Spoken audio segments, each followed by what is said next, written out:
Okay, hi everyone. So Alemka Daskard and Emily Waymeyer here. It's really nice to see all these new names. And as I've been saying, I'll have everyone muted for the beginning until more closer to the end when we'll open it up for sharing and question and answer and just any reports you have.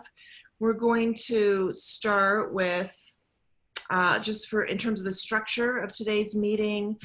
Alemka will start by looking really mainly at a lot of the systemic theory, if you will, from our teacher Bert Hellinger, and then I'll do a meditation. And the theme, we'll do these about every 2 weeks, but the theme today is illness, the blessing in disguise, and certainly a topic that is close to home and that I love because I work a lot with illness and have worked with it personally a lot in my life. But I also find that obviously we all have bodies. It's incredibly relevant to every single person. And as we all know, it's very up right now, right? Everywhere on our planet, this topic of the body, protecting the body, wanting the body to be well. What does it mean when we start to protect the body? And you know, in a larger sense, certainly, and Alemka will probably go into this, but Hellinger then related the body to the earth, certainly, right? Our relationship to our mother, just these larger themes. And so, yes, today, illness, health, how to find health, what is health, even where do we find strength, all of that. And so, Alemka, I'm just going to keep admitting people because they're still showing up. Yes. And you can go ahead and start whenever you feel right. And then just so that everyone knows how these go, Alemka will kind of lead this part, and there will be some discussion, and I may also ask her questions, right? If there's areas where it seems like, wow, we could kind of uncover that a little bit further. Yeah, thank you, Emily, and thank you for organizing this and hosting this. You're doing great with all this technology and with just hosting these meetings. I'm really pleased to have this opportunity to have these public conversations with you on systemics, really, of different life phenomena. So I'm really enjoying this and thank you for that. And welcome everyone. It's great that you joined us. Many of us are not running workshops at the moment or participating at workshops. So this is like the way that we can stay connected with each other and with the work. So it's wonderful. And yes, as Emily said, today we talk about illness and health, but of course from the systemic perspective. So we look at what are the systemics behind illness, and how it might all be working in our bodies, in our soul, and yes, maybe in our bigger systems like our planet, which is, I mean, the whole world is currently experiencing health issues and health scares, so it is very relevant.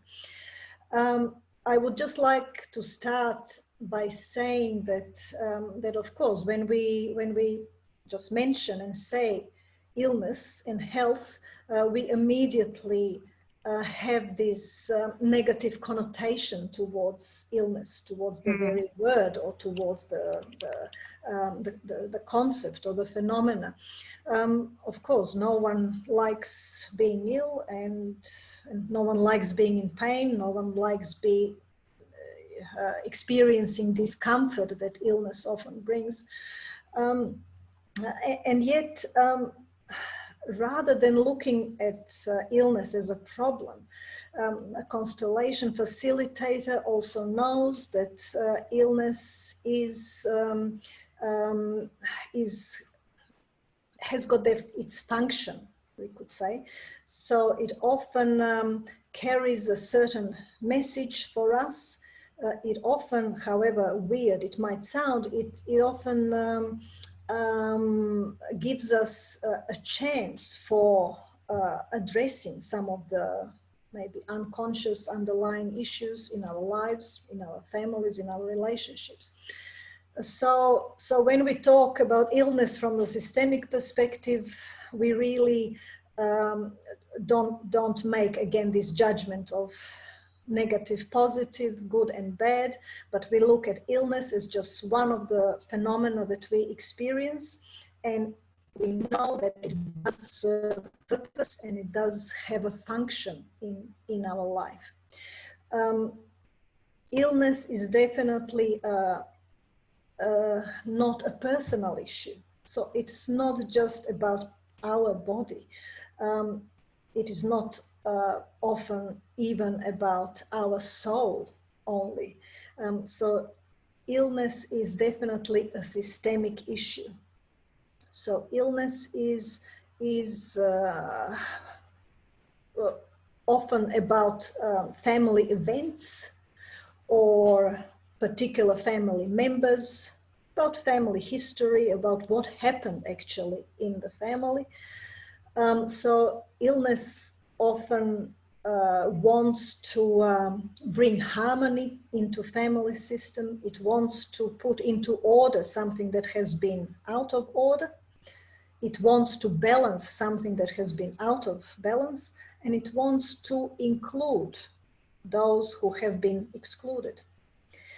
So illness has got this like systemic function, and it is as I said, connected really to the family soul.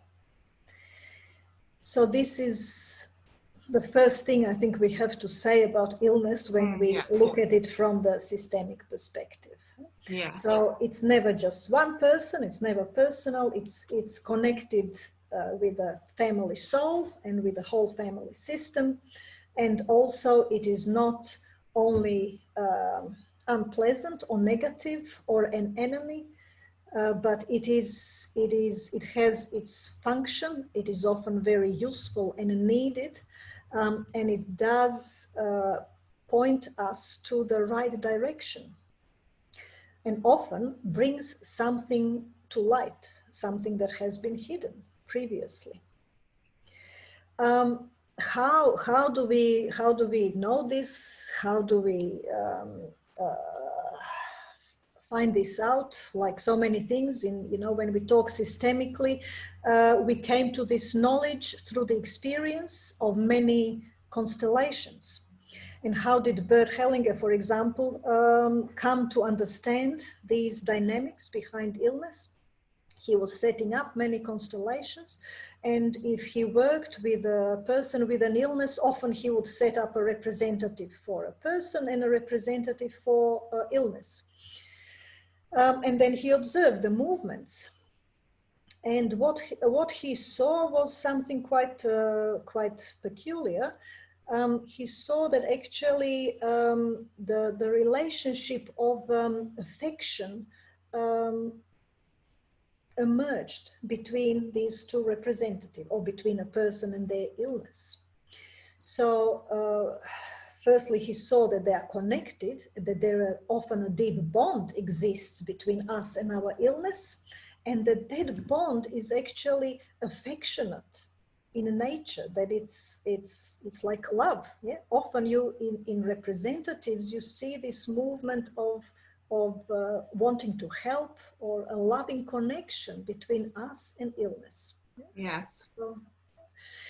So that alerted him to this function, systemic function of an illness, and of course, being such a great experiential therapist, or a person thirsty for knowledge and wanting to find out what that is about, he observed in many constellations and found out certain systemic principle and dynamics which are behind illness. Yeah, so is there anything you want to add to that, Emily, or is that like your understanding as well of Hellinger's view of illness, or of systemic nature of illness? Absolutely, right? So when I see illness come into the field or being represented, always it's kind. There's actually a very special love and kindness that comes from illness, always. And to the point, Alemka, I know you see this too, where it can be even protective, right? So I've seen illness come in, and actually in regards to the person with the illness, as the illness may even be withdrawing, is what's seen needs to be seen. And I think we need to unpack that a little further, examples of that. But that the illness will often, and I love this, will often actually first check, is it okay with you if I leave now? Are you sure you're okay? And then it withdraws. It's quite exquisite to see, actually, and poignant. Mm-hmm. Yes, exactly. Yes, that's what I see also in constellations. It's like illness often has this friendly outlook and yeah, protective function of the person. And yes, also often when we address the underlying dynamic, then there's no more need for illness, and often the representative withdraws, or there's just no the function has been served, yeah, the task has been accomplished. There is that kind of quality in a constellation. Absolutely. Absolutely. Um, but maybe a few more words about this this need for a person to develop illness. You just have to again. Yep.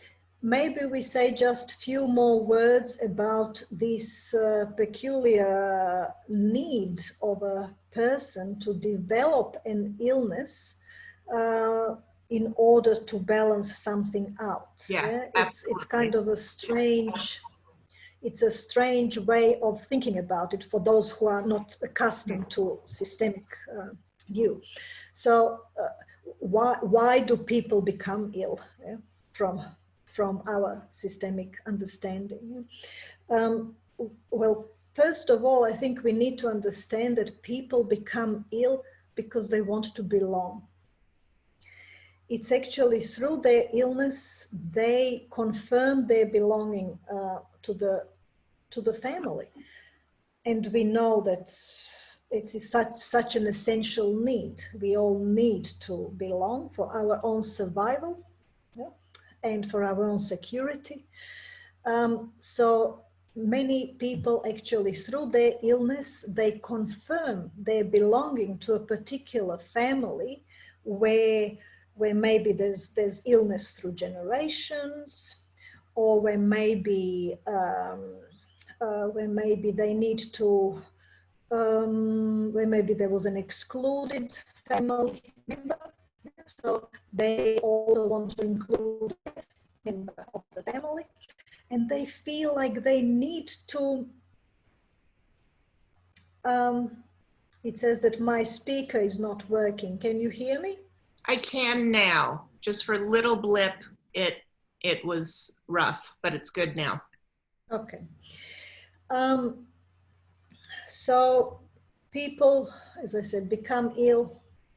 That's the way of confirming their belonging sometimes. People also become ill if they want to follow someone into death. Yes. Yep. So we are so bound to our family members with deep love, so that if there is someone who we lost, or also someone who was excluded, we want to follow them into death. Yes. And then we sometimes do it by developing a serious illness, yeah, which costs us our health, but it also can cost us our life. Mm-hmm. Then people also become ill because they actually want to help another family member or sometimes become ill instead of another family member. So I will get ill so that you don't have to get ill, dear mom. Mm-hmm. Or they will also say, like, if one parent is pulled towards death. So often we know in systems people have this pull towards death for whatever reason. And then if a child feels that, the child in their soul might say, I will go instead of you. So there's another dynamic we often see.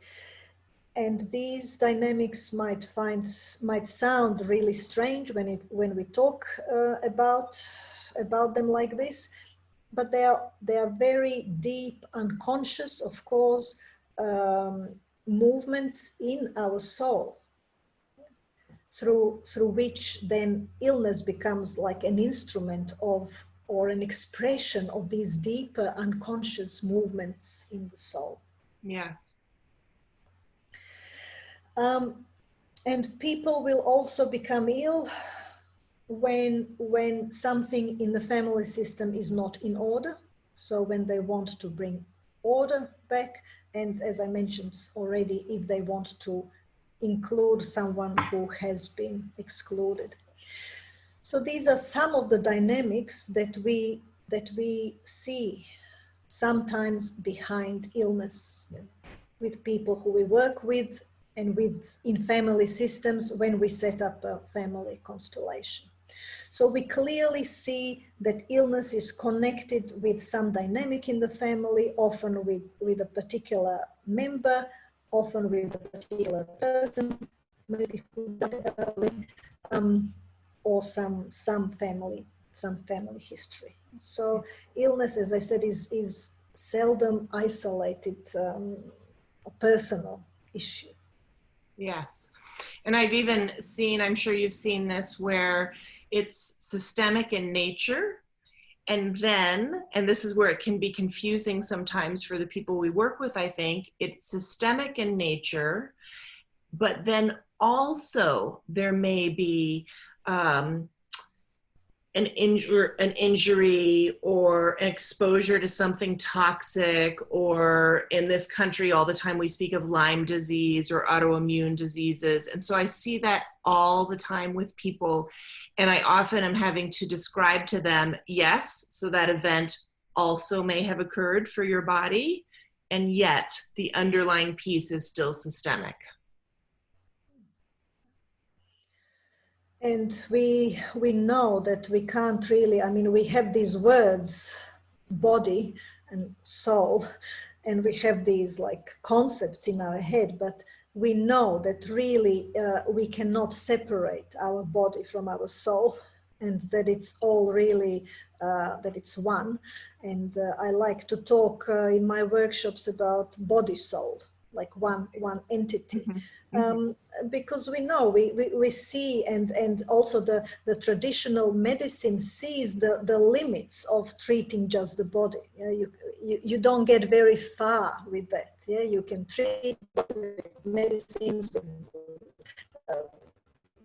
operations, or whatever treatments you want to have on the body. But if you don't address these underlying soul issues or longing in the soul, you won't be, it won't be of much use. Yes, so the illness, or I could say the traditional medicine gets a chance with illness if only when underlying issues are addressed. Yes, exactly. I see this all the time. And so actually it's quite beautiful and very effective when I work as a team, and I'm sure you do too, with doctors, acupuncturists, all these different people. If they understand these systemic principles, what I see is that they can assess pretty quickly, right? I might be able to help this person, or actually you need to do some constellation work first and then come back.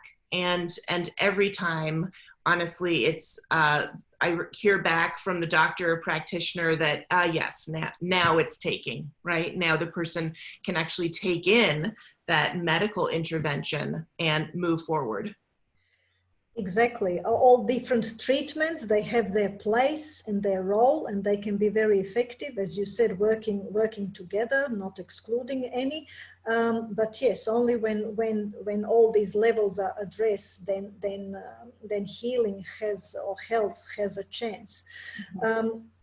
Another beautiful way of saying this, really, or looking at it, is um, by mentioning again Hellinger's words and how he talks about it.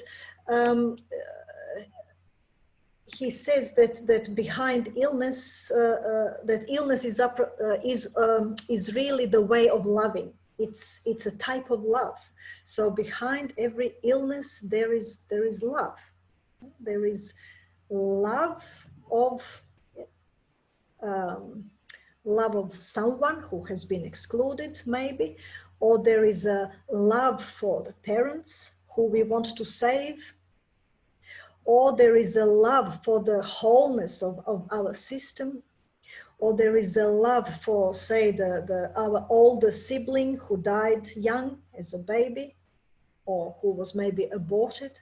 So there is this deep love, Yes. which connects us to the fates of other family members. And this systemic loyalty is just incredible. So I'm sure you often see that in constellations as well, how behind our both physical and psychological health issues or other troubles in life, there is this deep, deep love to someone. So we are just expressing this love in a not so useful way, or Hellinger would say it is a blind love. Love through illness and through our difficulties. So it is. The point is not to try to get rid of illness, because it's like asking a person to stop to love. It's like rid of love. And this so you cannot convince the person, and often the traditional medicine doesn't have the ability to convince the person to stop loving. Just say those last few sentences again, Alemka. So we haven't got a chance against such love. We cannot fight it. So we cannot fight illness, because we are fighting person's love towards someone.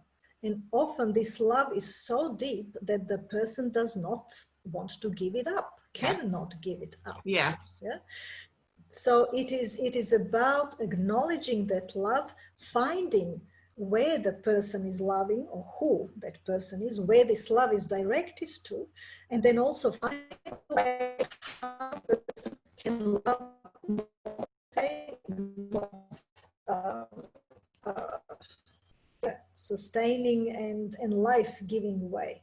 Yes. I think this is such an important point. I truly think this is such an essential point, that if any way we try to work against that much larger force of love, that we will fail, right? And actually there can even then be other consequences, and in some way we can add to the chaos or add to the issue. But when we align with the force of that love and with that bond, that drive to belong, and the love around belonging, then that I think this is why then we see amazing things in this form of work, because we're actually aligning with that underlying drive versus against it. Exactly. And a lot of what the traditional medicine is doing, and these like medical treatments are doing, they are fighting against the illness. So they're going against that love, and that's why often they are unsuccessful. Whereas through systemic work, when you find where the person loves, you use that as a tool, and the health life, love. healthy Say that love. part again, Alemka. So you are looking for a point, to find the point where the person is looking at and where the person loves, in Yes. which direction, yeah, and then you use that um, to turn this blind love into a love which sees, or into a healthy love. Yes. Yes. So we can love our parents, and we can love our family members who have been excluded. We can honor them. We can feel sorry and feel grief for our siblings who died young. Um, and we don't need to atone for this. We don't need to sacrifice ourselves and our happiness and our health because of this. We don't need to sacrifice our life to save our mother or father, because we can't do it anyhow. It's an illusion anyway. Right. And we don't need to sacrifice our health in our life because someone dear and close to us died, or was not healthy, or did not have a happy life. And Right. this is what often these are the dynamics that we see in constellations, yeah, behind illness. And so again, that's that blind, innocent love of the child that you're speaking about, that we experience then as an adult. But that blind love of the child that actually believes, if I sacrifice somehow, then my mother, my father, my sibling, my whoever will be okay, right? If I throw myself under the bus, they'll be okay. And it is that childlike blind love. Exactly. And yes, you made a good point. Yes, it's not only children, it's also us adults as children. Adult children are also doing that. And actually, for as long as we do that, we remain children. Yes, exactly so, right? So, in that way, in many ways, the illness actually I find is often, if not always, related to a child part, a child aspect of the person. It's Yeah. not, it's actually not in present time at all, it's in the past. Mm-hmm. Yes, yes, exactly. Yeah. And so, Lemko, can you say a little bit about also, you've referred to it a few times, but also how illness can be looking at an event in the family history? Yeah, well, we know that there are these powerful events which happen in the family, which can be part of the larger collective event, like the war or the famine. Usually, some events through which some people have lost their lives. Yeah? Sometimes many, or sometimes one person. So there's a personal tragedy. Like, I played with my older brother, and he was hit by something, and or fell and died as a consequence of that. So that's a huge event. It's like a tragic event in family history. And then after that, everything that happens after in that family or in subsequent generations, it's like the vortex of energy is formed, which just recruits to somehow trying to accommodate that Say that event. part again. After we lost you after vortex, and it's so important what you're saying right now. After a tragic event, often many family members, even in subsequent generations, are going to be recruited to somehow integrate that family event, which often couldn't be integrated at the point when it happened. Yeah. So Yeah, so that's what I mean by events. So usually there are these tragic events in the family. It could be, but they are often connected with loss of life. Yes, and I just think it's so important what you're saying, and to help people understand. In some families, you may find, right, you may find that there's just one person who's ill, who's connecting to the burden of another, again, through love or through bonding. But across generations, we see this, right? We see this so clearly, where I love this word recruiting that you're using in that way, right? But because the basic movement of the field and of the family soul is to remain whole, no matter what, right? And it's the field itself, of course, is not thinking about consequence or how that happens, right? The structure of the field wants to remain whole.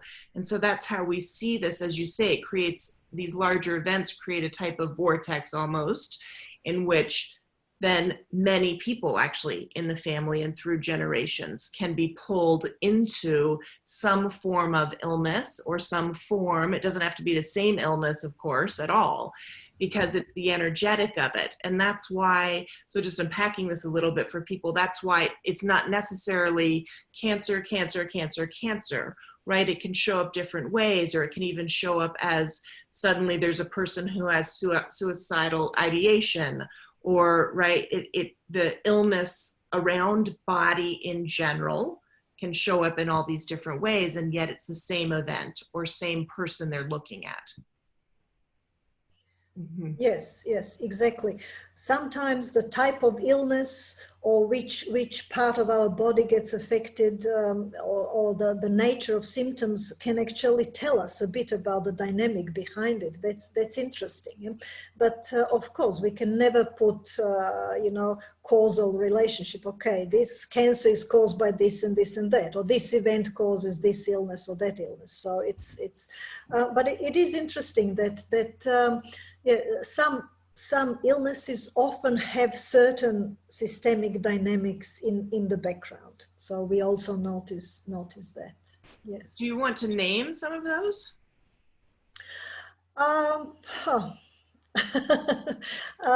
Maybe better not, because then we encourage this kind of thinking of this is connected with that. I think it's more important to say that we actually don't set up constellations in order to deal with illness, or to get rid of it, or to heal the person from an illness.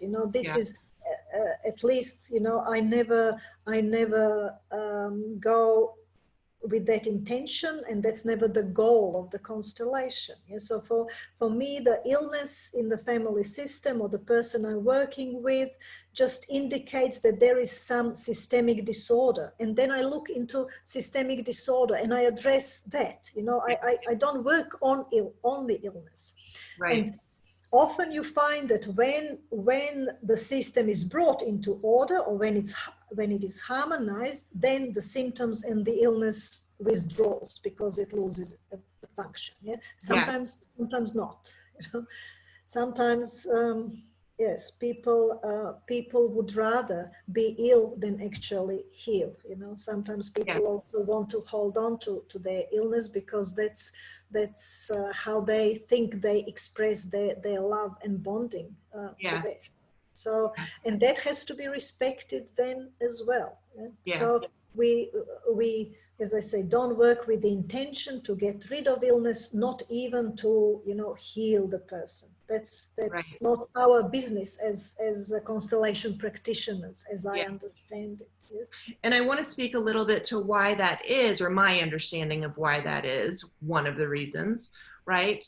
And certainly the pattern I've seen is that if that where and when and what therapies where that is the focus, right, then that sets up that dynamic where it's chasing symptoms, and it's endless focus on narrative or on history or on stories, and truly it bypasses or misses, right, getting to the core, right, actually addressing the cause.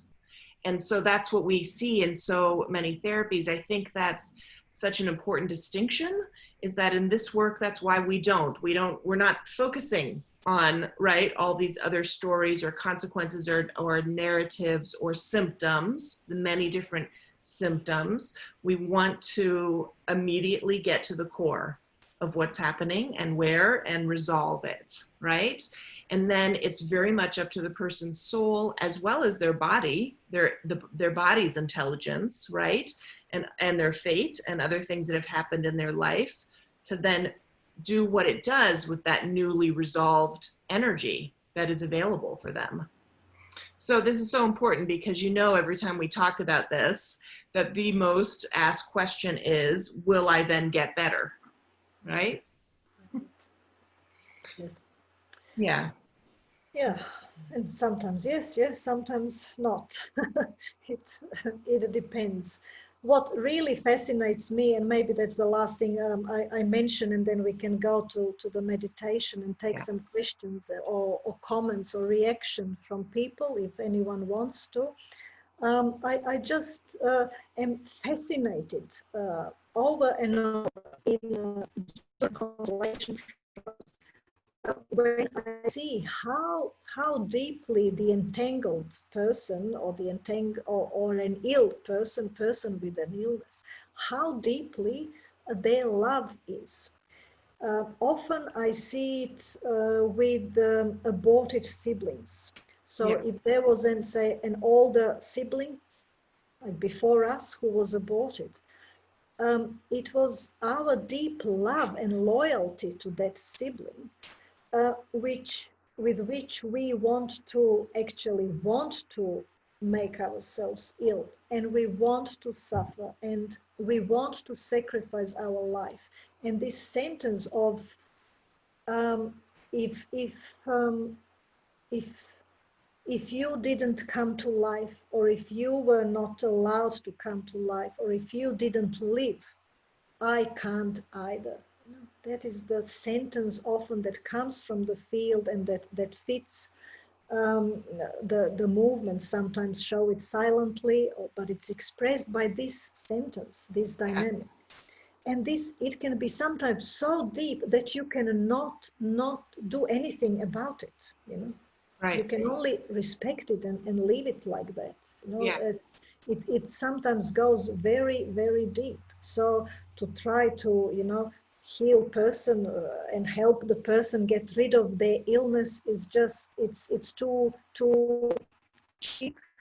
Yeah. So you know what I mean. It's Yes. it's it's not it's simply not what is required or what is possible. It's not what is possible or required, exactly. And truly, to just say that, just say it plainly, it also doesn't work. So even in cases where you might see that there's a temporary shift, it will come back every time. And if it comes back not in that exact same form, it comes back in another. And so I say to people all the time, that love, that bond trumps everything. It's so deep. It's so much stronger than in general we can truly, we see it of course in constellations, but otherwise in terms of our culture, and certainly here in America that's true, we're very out of touch with the reality of the depth of that love across generations, not just with mother, not just with father or siblings, but across generations. The depth of that drive to be connected trumps everything. And we have a chance to actually see something essential and touch something essential if we really can see that, right? That in the face of that, we are so very small. Mm. Exactly. Yes. Us as children in our families, we are small. Us as humans in relation to bigger forces are very small. Mm. And also us as facilitators are very small in relation to these movements and these dynamics and these fates, yeah, we could say. So we also then, bow to that fate that particular fate of that particular person, you know, as facilitators too. Yes. Yes, exactly. So just with, yes, with the time left, I'm going to, oh, let me admit this person in. I'm going to go ahead and lead us on a meditation. And this, I usually just kind of open my mouth and out it comes based on these principles that I've been working with. But today I'm actually just going to read one from Bert Hellinger around illness. And so I want to invite everyone to just go inward, whatever that means for you. And I'll lead you on a journey here. And then we'll see how the time goes in terms of questions and responses.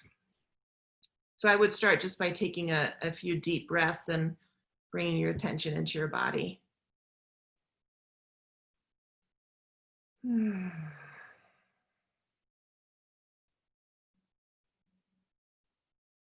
And just letting everything we just talked about and we're thinking about go, and just really just feel your body.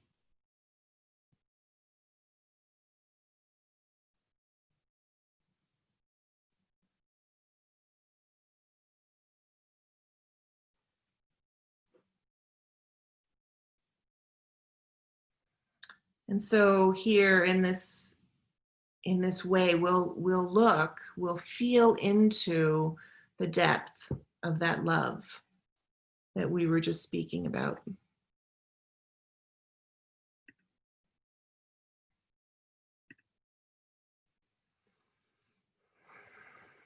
And so you can go into your body and just sense where something hurts.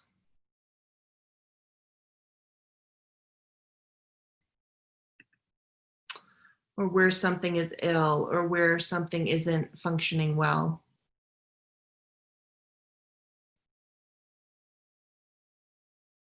And you can see that wherever there's pain or what isn't functioning well, there's a dissonance then with our body.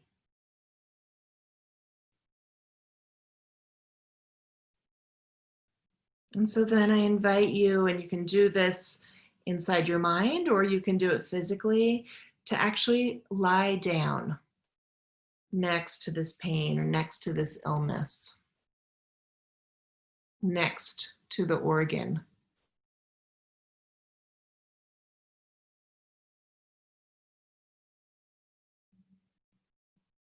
And just lying down with it, next to it.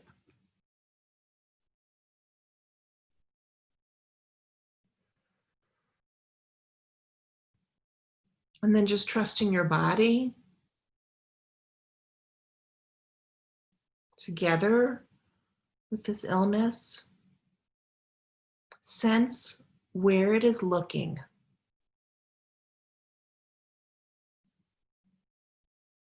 Where is it looking? What is your illness in resonance with?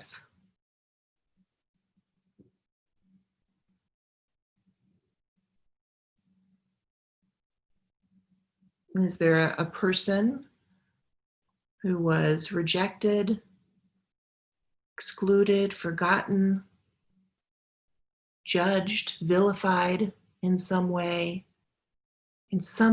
pushed out?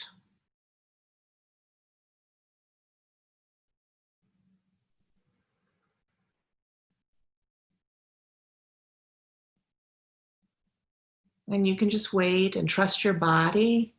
Just trust your body to enter into that movement.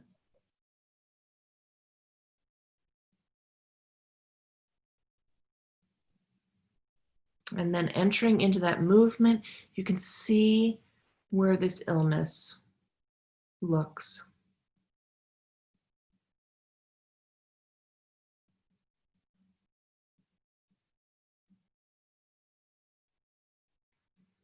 Perhaps it's looking at a child who died early or stillborn,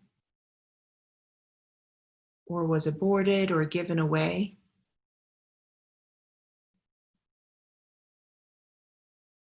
Perhaps it's looking at someone who we or the family judged as a criminal. whom we no longer want to know, and whom our family doesn't want to know.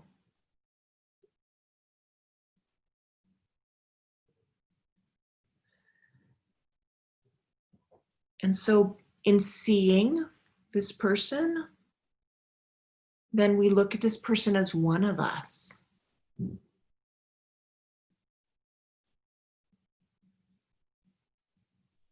We can now truly see the person. And together with our illness, we can say, now I see you. I am like you. You are like me. And now I give you a place in my soul and in my family.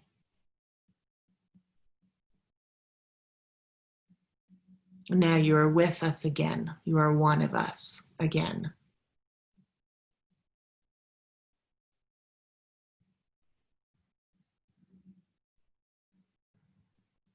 And before a greater power, you are no better and no less, no worse. We're all just like chess pieces in front of this greater power. And we acknowledge that you are like us and we are like you.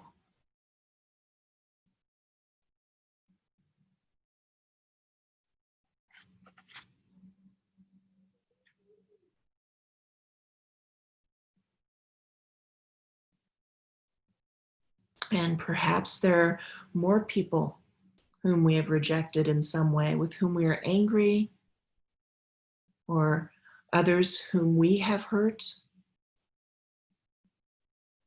or who have harmed us. And we go and we say to each of them, yes, yes.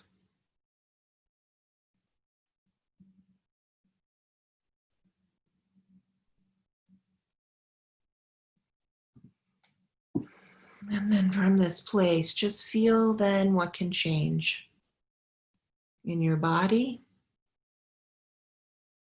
in your love,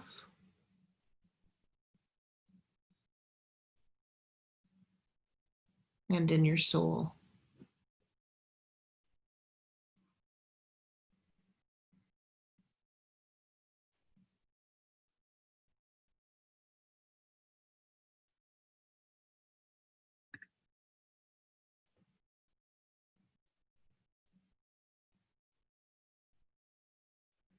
And just continue to feel your body, notice your body, and what changes. What might be different now?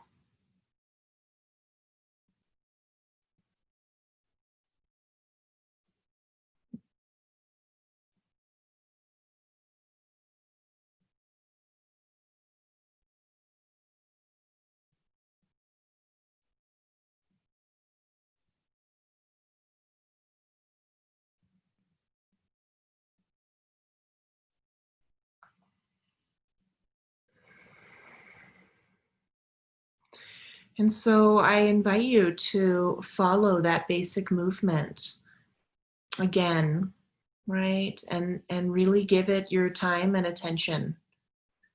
And just follow that basic movement, right? A few more times over the next few days.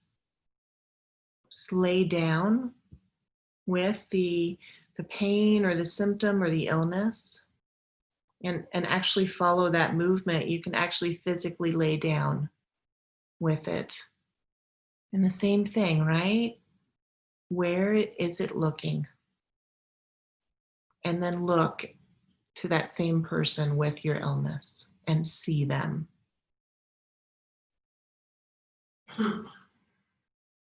And so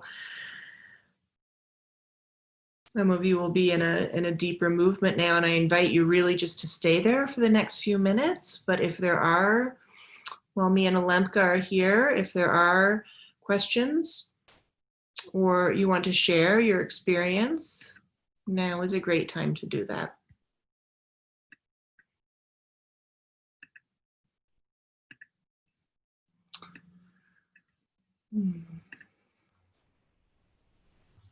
Yes, Julie, you have a question?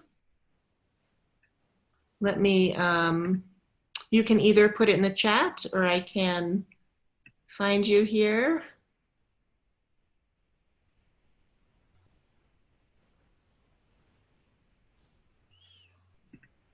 Julie, I've unmuted you. Okay. All right. So should I just no video or With video, no? with video? Okay. Fine. Yeah, that was really important. I'm so glad I'm on this call. So I'm assuming that chronic pain issues are under the category of illness. Yes. Yeah, I would say. Okay. Yeah. It's, I mean, I've had chronic pain issues for 23 years since the birth of my daughter. And then she got very similar issues when she was about 12, 13, which anyway, we both had sexual assaults at the same age. There's just a lot of correlation and very similar chronic pain symptoms, although for no explainable reason, physically.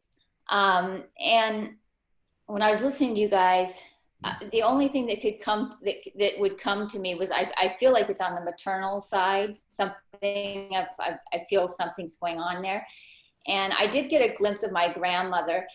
And the only thing that I know about that came to me about that was she was born in the Great Depression, and at least her story was she was unwanted. They couldn't afford another mouth to feed, and so she always had this sense of, I mean, she was malnourished, and she had this sense of, I think, really not belonging.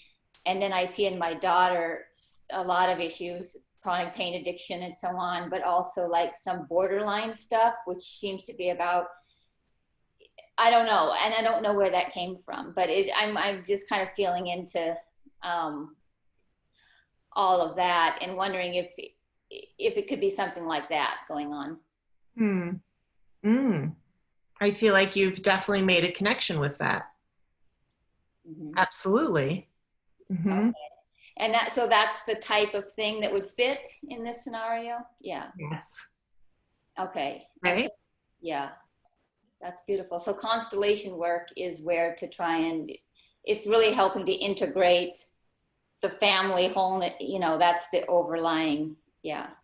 Yes, exactly. And also the ability to look at these multi-generational patterns, which obviously you have in your family system. Right. Okay. All right. That's really beautiful. Thank you so much. Mm-hmm.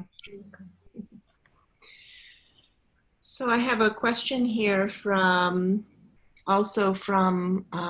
Amy. Have you found it could take multiple constellations to resolve a health issue? So Lempa, I'm going to let you take that one. Can you read the question again? Sorry. Yes.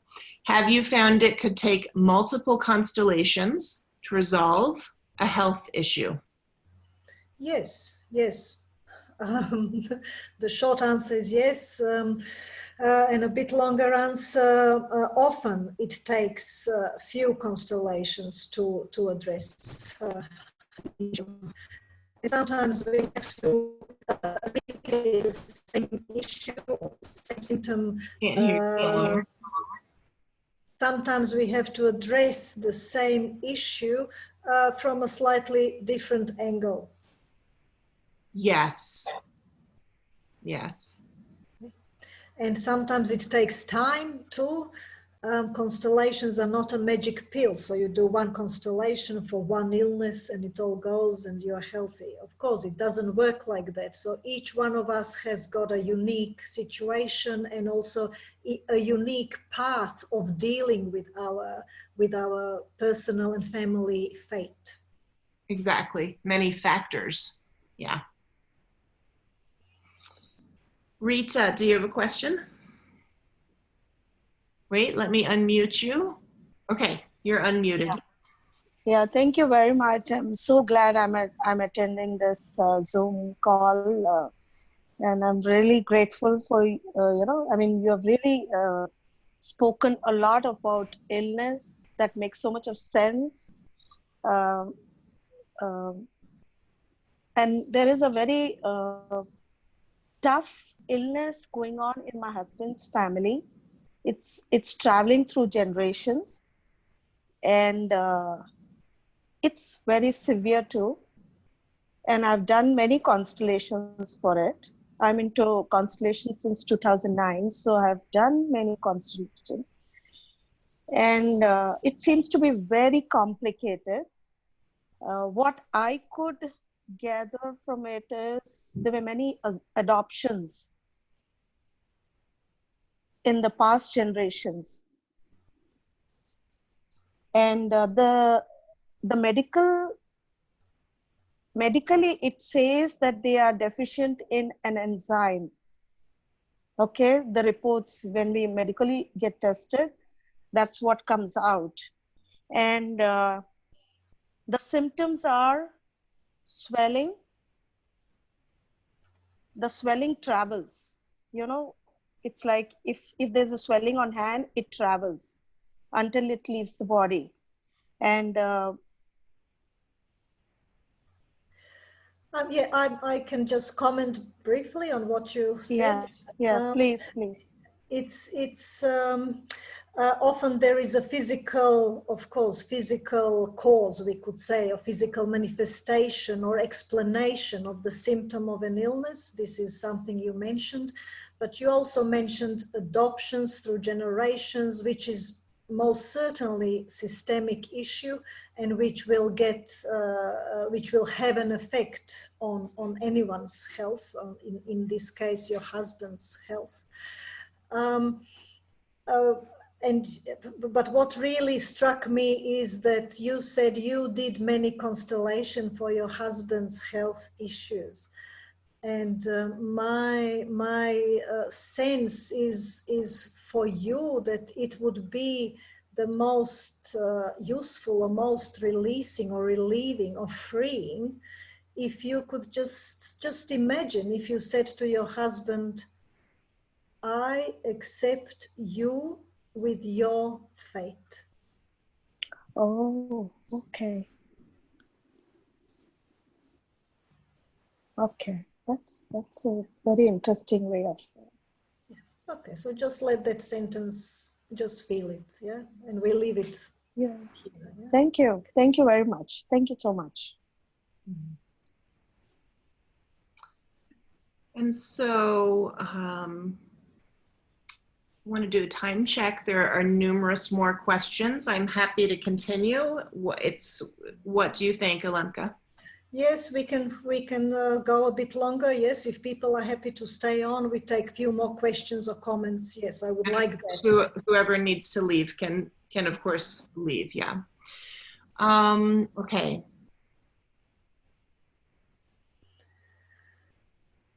Tatiana says, during this meditation, I saw myself. How to explain it? Yeah. I was actually thinking about that too. How we can our illness doesn't often have to look at the excluded person, but it can also be an excluded part of ourselves too. That Yes. actually occurred to me. Absolutely. Absolutely. Yes. So that would be a good inquiry then, in that way.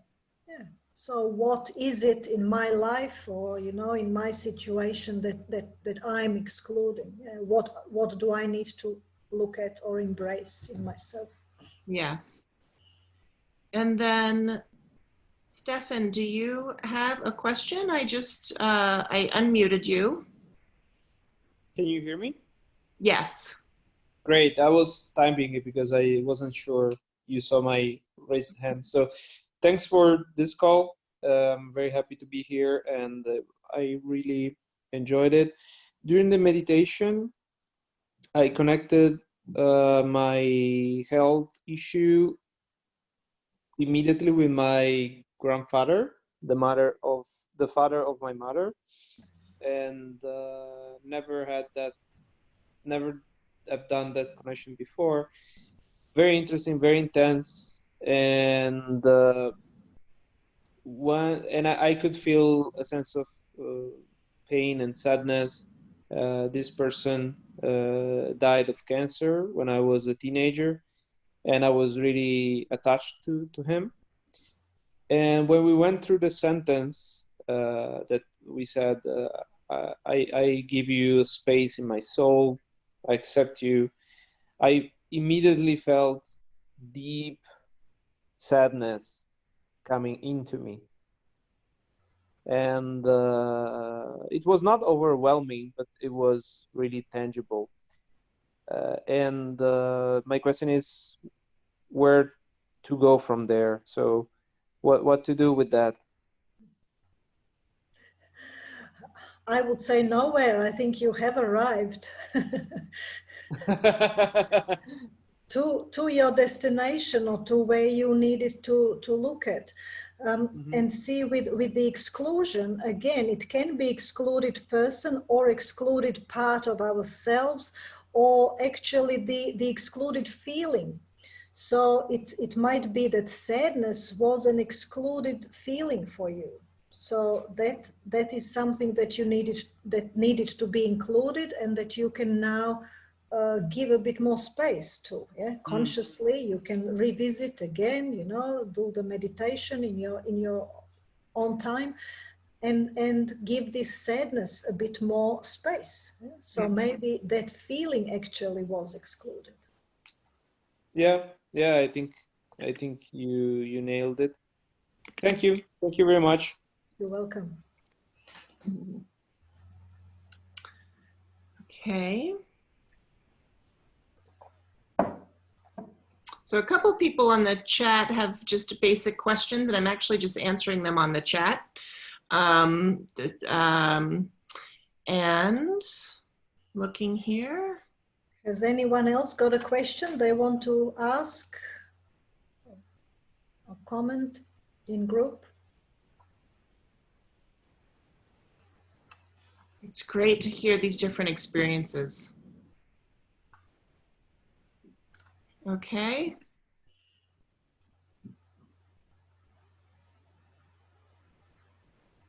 And so, Amy, if you can hear me, yes, I can.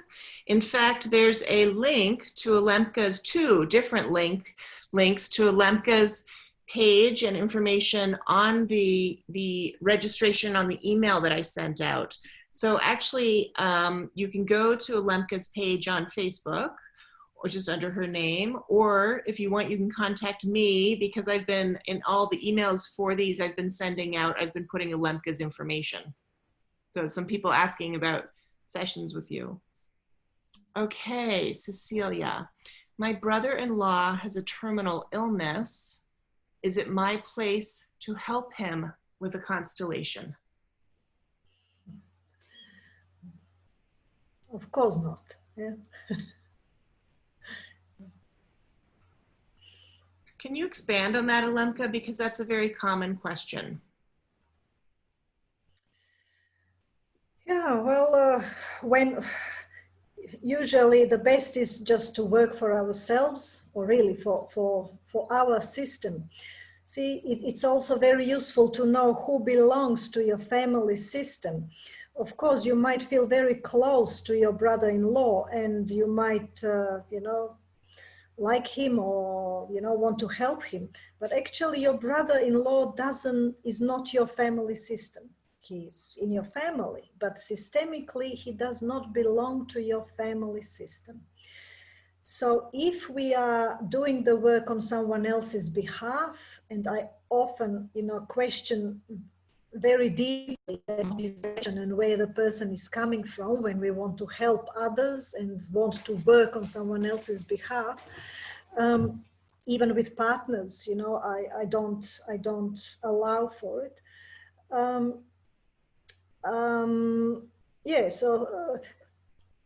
It's often it has to be like a close family member belonging to our family system, or for example the child. We work for our child, we can do that. That's easy. But everyone else, I would really, be cautious, and I always put a big question mark. It's an extremely important part of the work, actually, to have discernment around that, right? Because the whole basis, if we're looking at illness, the very things that we talked about today, if we're looking at what we call entanglements, I call these are boundary ruptures coming from the blind love of the child, right? And so if from that same blind love, we're seeking to help someone and not do work just for ourselves, then again, it's within that same system of illness, actually. Yes, and with the same energy and same motivation. Yeah, very, very well put, Emily. Yes.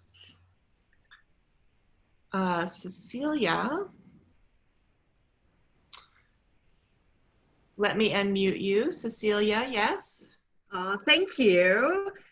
That was so insightful. I really appreciate it. And I guess my follow-up question is, I always felt it wasn't my place, and you really answer that. I feel like his illness has something to do with my parents and my grandparents. There's some entanglements there. So is it my place then to work on my family side? And thinking that as a byproduct, he will receive healing, but not work on him, because I feel like I don't have a right to focus on his illness. Mm-hmm. Yeah, in my experience, illness is often connected with our closest family members. So it's got to do with our brothers, sisters, unborn or born, living or not, our parents. But like with in-laws, illness, serious illness doesn't often, is not connected with in-laws, yeah, with the family of our spouse. Yeah, usually not. That has been my experience. Mm-hmm. Mm-hmm. I think when I'm approached with a question like that, which is often, right? So this is a good common question. And Cecilia, in fact, I feel like you've already answered it in your sense of restraint and wanting to hold back on that. That honestly more is revealed when we start closer to home anyways, right? So when we start with ourself and we look at our own relationship, in this case to your husband or to your own system that's closer in, and in that way we can even see, right, where is the attention actually drawn? Is there even an effect? It's quite common. I wonder if this happens with you, Lemke, but it's quite common that people want a constellation, or we do a constellation, and the very symptom or issue or presenting complaint that they have actually doesn't even show up in the constellation, right? It's something very different, in fact. That's very common. But I think, Cecilia, honestly, you said it right there. Actually, you answered your own question. And I think that's very true. We often know the answer in that way. Yep. Any other questions or comments?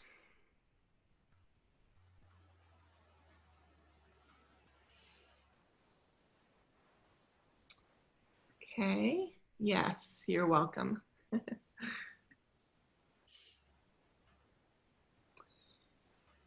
Let me just check here one more.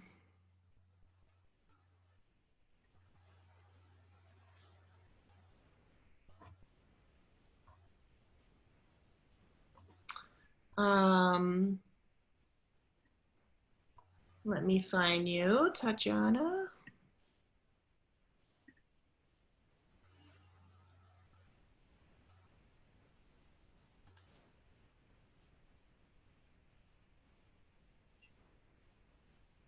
We have quite a few people here, so it takes a little bit here to find people. Okay. And maybe you can put the video on, people who are speaking.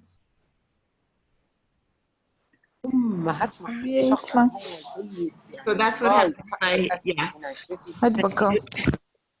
if I unmute everyone, then okay. Oh, you mean the video? Yes, I could. I could go one by one. Tatjana, do you have a question?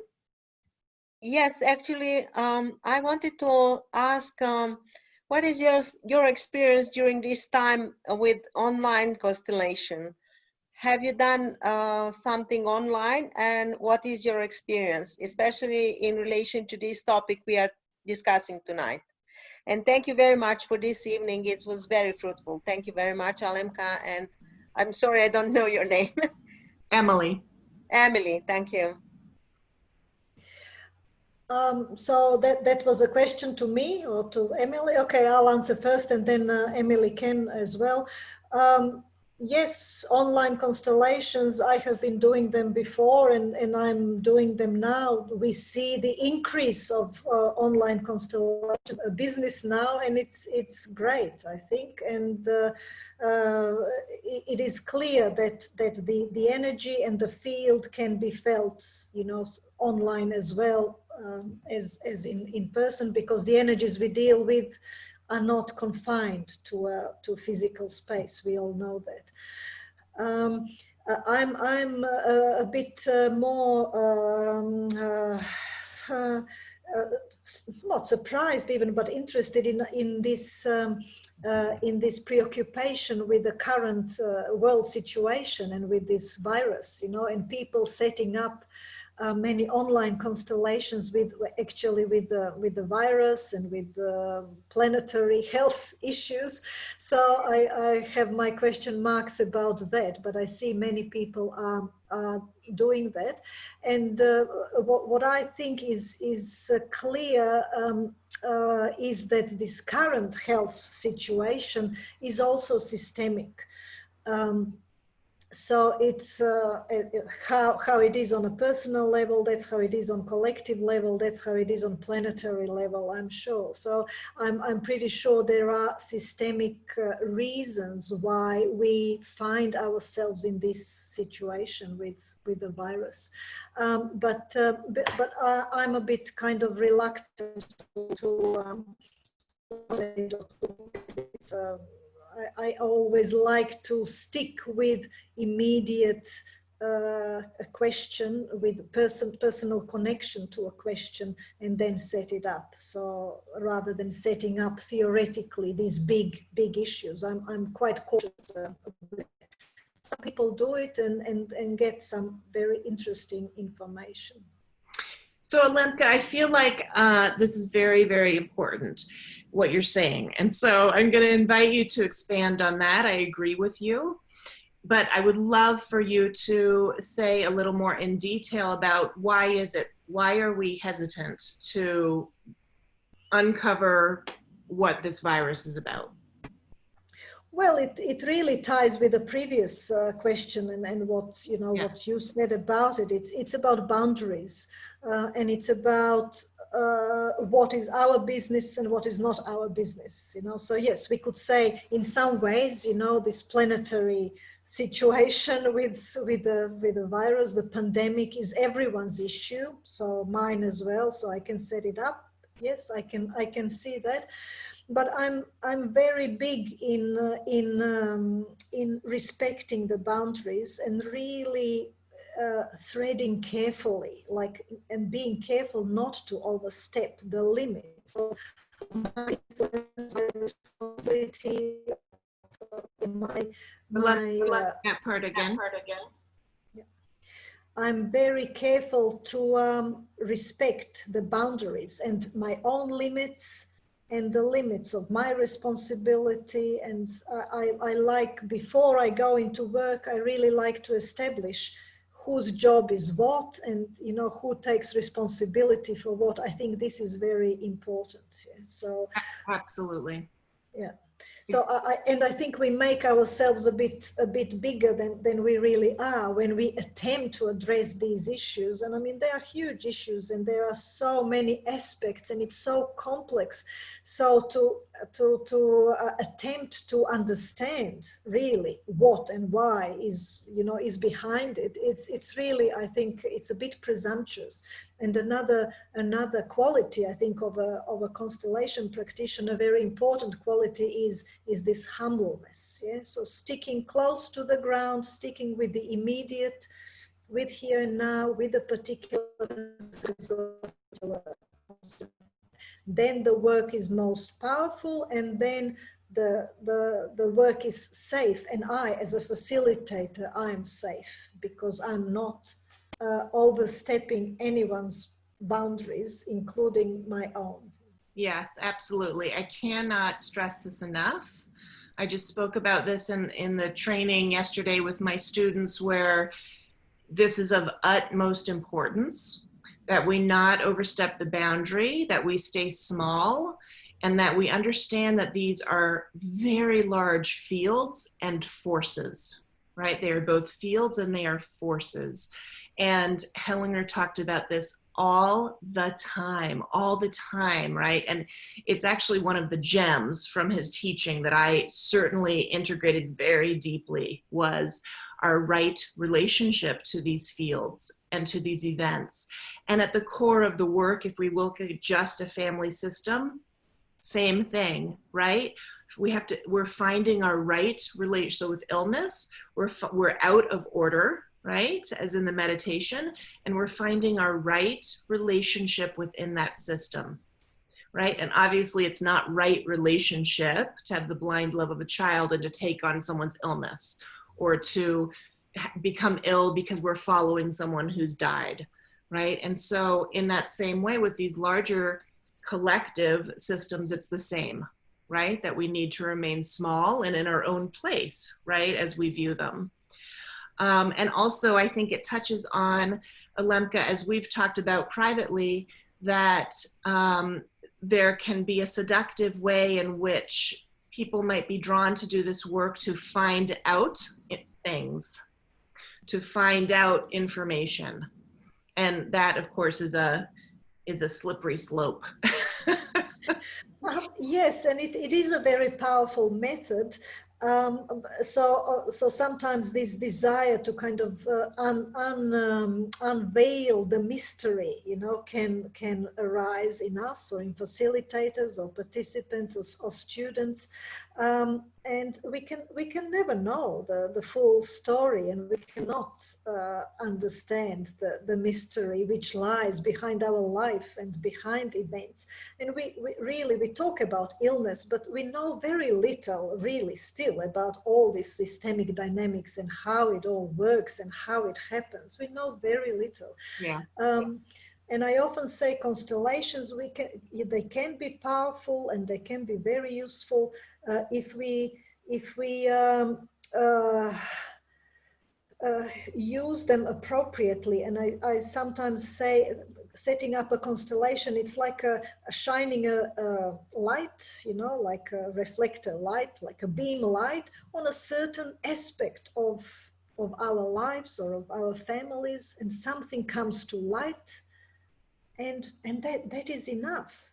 Yes, absolutely. So we don't need to set up a constellation to know everything, to see everything, to resolve everything for us and all our family, and let alone for the rest of the world. It's like what you said to Stefano. I love that, right? When he was saying the sadness and you said, you've arrived, right? Do we have the courage actually to let just that be enough in that moment, and then wait quietly and see? Mm-hmm. So if we stay humble, we can go a long way with this work. Yes, that's so beautifully put.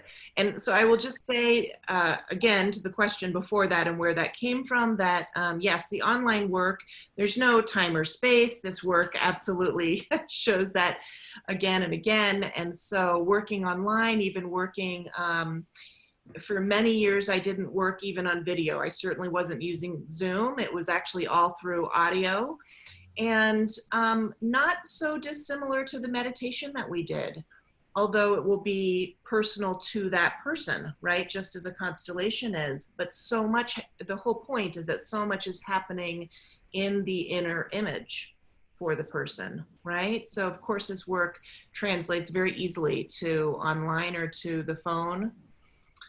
A couple questions here, and just I'm going to check the time here. So I'd say we have about 5 minutes. Yeah, so maybe one more question and then we close. Okay. And unfortunately, I can't read the ones that aren't in English. Do you get the chat? No, I don't. Okay. So just know that Alemka isn't getting the chat. And so I cannot respond to these ones that are not in English. Apologize for that. Hold on just 1 second here.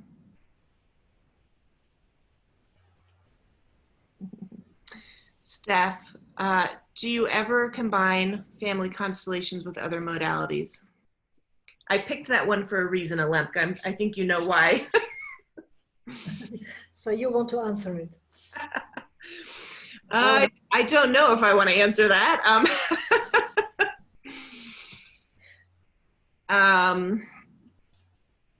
I think that's here's what I would say about that. I think that it's very, very personal. I think that it is in the sense of, and Alemka and I have had actually conversations about this online through writing. So my sense of many, many, many constellators do. I want to say that. And I also find that there are regional patterns around that. So for example, Americans love to combine what they bring to constellations. And so I want to speak to that a little bit. The danger behind that is that the work itself, as me and Alemka have talked about, and that's why we're doing these talks actually, the work itself is not just a modality, it's a body of work, and it's a way to view life, actually, right? It's about how do we live life? How do we, it touches on everything, right? In how we just are in the world, and also how we think of or approach death as well. And so in that way, it's complete and certainly doesn't require, I don't believe, it certainly doesn't require an additive, right? Or an extra.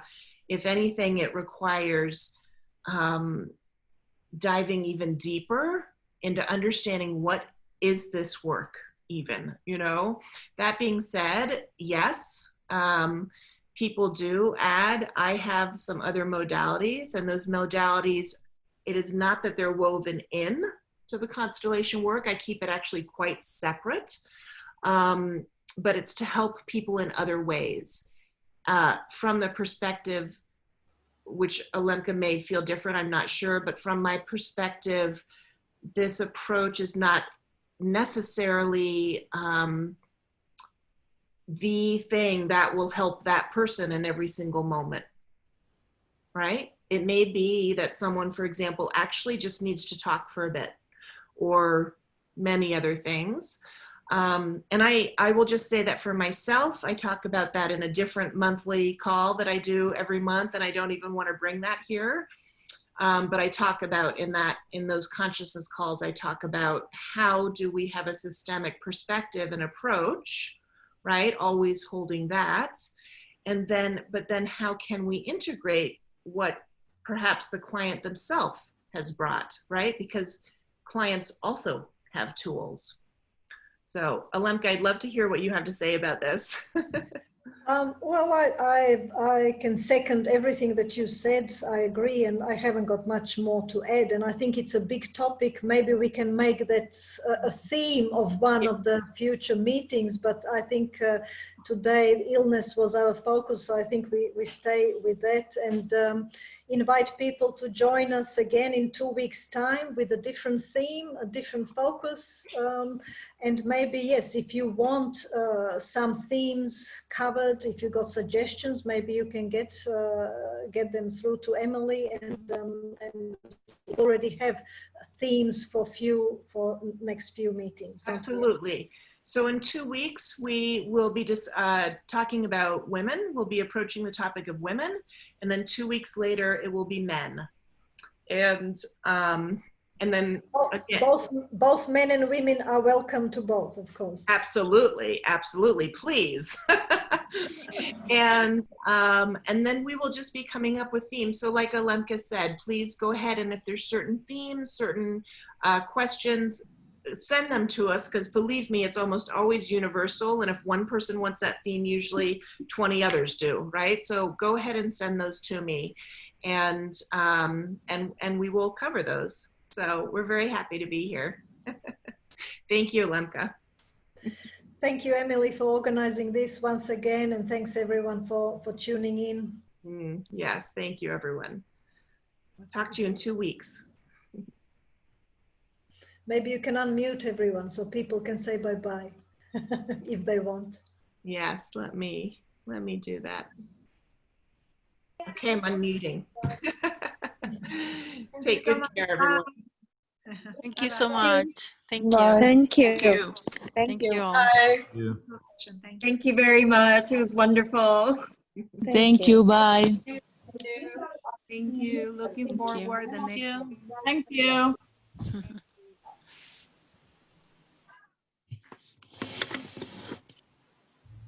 Okay.